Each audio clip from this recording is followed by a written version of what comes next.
22 मार्च को 22 मार्च रविवार को सुबह 7 बजे से रात 9 बजे तक सभी देशवासियों को जनता कर्फ्यू का पालन करना है। प्रधानमंत्री मोदी की ये लाइन आज प्रत्येक देशवासी से एक और समर्थन मांग रहा हूँ। ये है जनता कर्फ्यू, यानी जनता के लिए, जनता द्वारा खुद पर लगाया गया कर्फ्यू।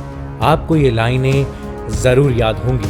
एक साल पहले कोरोना वायरस के बढ़ते प्रकोप के बीच आज ही के दिन 22 मार्च 2020 को प्रधानमंत्री नरेंद्र मोदी ने जनता कर्फ्यू की घोषणा करते हुए भारतवासियों से अपने अपने घरों में बंद होने के लिए कहा था।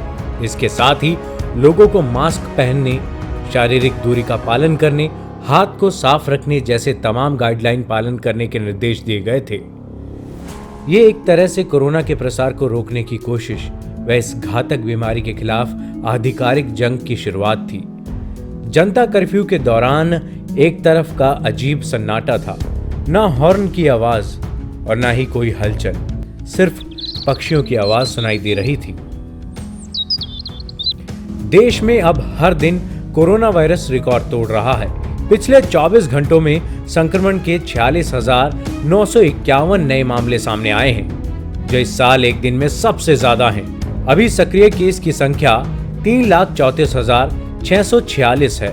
मौत के आंकड़ों की बात करें तो अब तक कोविड-19 से 1,59,968 लोगों की मौत हो चुकी है।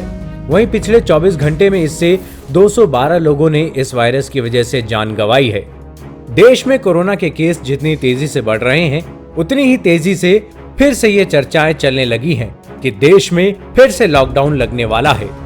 सोशल मीडिया ग्रुप्स पर अलग अलग लोगों की ओर से दावा किया जा रहा है कि फिर से लॉकडाउन लगाने का ऐलान होने वाला है। आंकड़ों के मुताबिक बीते हुए एक हफ्ते में कोरोना के मामलों में 67% बढ़ोतरी देखी गई है। इस बीते हफ्ते में इससे पिछले हफ्ते के मुकाबले 1 लाख ज्यादा कोरोना मामले दर्ज किए गए हैं। यही नहीं, बीते हफ्ते में कोरोना से होने वाली मौतों में भी 41% की वृद्धि हुई है, जो कि पिछले 9 हफ्तों के आंकड़ों में सबसे ज्यादा है। 15 मार्च से 21 मार्च तक देश में कोरोना से 1,239 मरीजों की मौत हुई है। वहीं इस दौरान देश में 2.6 लाख नए कोरोना मामले दर्ज किए गए हैं, जो लॉकडाउन के वापसी की घंटी साफ बजा रहे हैं। राजस्थान में नई गाइडलाइन, मध्य प्रदेश में 3 शहरों में लॉकडाउन और महाराष्ट्र के कुछ इलाकों में लगता लॉकडाउन और रोजाना आती हर राज्य की नई गाइडलाइन, ये साफ इशारा पिछले साल की तरह देश एक बार फिर पूर्ण लॉकडाउन की तरफ बढ़ रहा है, ये इशारा करते हुए नजर आ रहे हैं। विशेषज्ञों के अनुसार हाल ही में संक्रमित होने वाले मरीजों के आयु समूह की पहचान करना बेहद महत्वपूर्ण है। एक्सपर्ट्स के मुताबिक अगर कम उम्र के लोग ज्यादा संक्रमित हो रहे हैं तो यकीनन हम कोरोना के एक और बड़ी लहर के मुहाने पर बैठे हैं।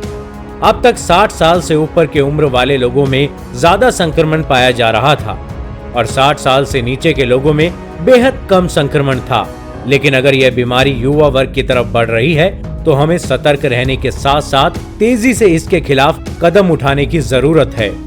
महाराष्ट्र, पंजाब, कर्नाटक, गुजरात और मध्य प्रदेश में ही देश के 80% नए मामले दर्ज किए गए हैं। रविवार को महाराष्ट्र में 24 घंटे में 30,000 से ज्यादा मामले सामने आए।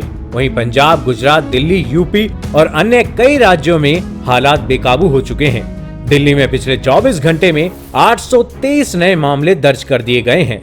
लगातार दूसरे दिन 800 से ज्यादा मामले दर्ज हुए। रोजाना के नए आंकड़ों के मामलों में यह संख्या 25 दिसंबर के बाद सबसे ज्यादा है। ठीक एक साल पहले जब जनता कर्फ्यू लगाया गया था, तब भारत में कोरोना वायरस के कुल 330 मामले थे और तब ये रफ्तार भी डराने वाली लग रही थी। अब एक साल बाद भारत में कोरोना वायरस के मामले फिर उछाल मार रहे हैं। जो केस हर रोज 15,000 के करीब पहुंचे हुए थे, अब फिर से एक दिन में 40,000 के करीब मामले दर्ज हो रहे हैं, जो हर किसी को डरा रहे हैं। देश के कई हिस्सों में राज्य सरकारों ने चिन्हित शहरों में फिर से लॉकडाउन का रुख कर लिया है। यानी साफ है वो दिन अब दूर नहीं जब देश में फिर से पूर्ण लॉकडाउन लग जाएगा। इस खबर के बारे में अपना विचार नीचे कमेंट बॉक्स में आप लिखकर बता सकते हैं और लाइक और अपने दोस्तों के साथ साझा भी कर सकते हैं। और यस, कोरोना वायरस की हर अपडेट के लिए हमें सब्सक्राइब करना ना भूलिएगा जनाब।